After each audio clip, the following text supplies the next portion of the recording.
Les bombardements israélo-américains de cette nuit ont plongé la capitale Téhéran et ses 10 millions d'habitants dans l'obscurité.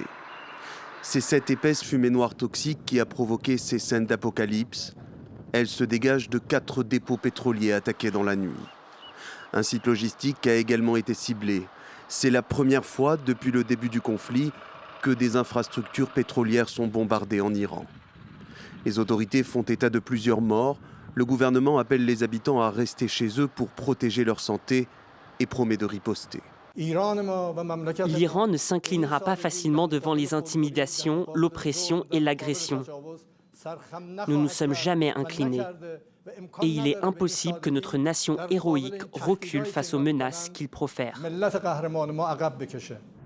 L'armée israélienne affirme avoir mené 400 attaques ces dernières 24 heures sur le territoire iranien et plus de 3400 frappes depuis le début de la guerre samedi dernier.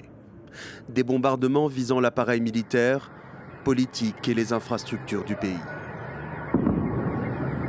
Et aucune accalmie ne se profile. Téhéran affirme disposer d'un arsenal suffisant pour une guerre de longue durée.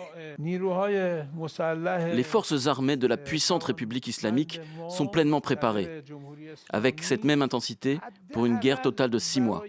Les missiles que nous avons utilisés jusqu'ici sont tous de première et deuxième génération.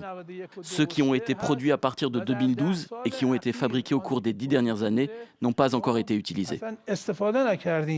D'après un dernier bilan du ministère de la Santé, les frappes sur l'Iran ont fait plus de 1200 morts, 10 000 civils ont été blessés.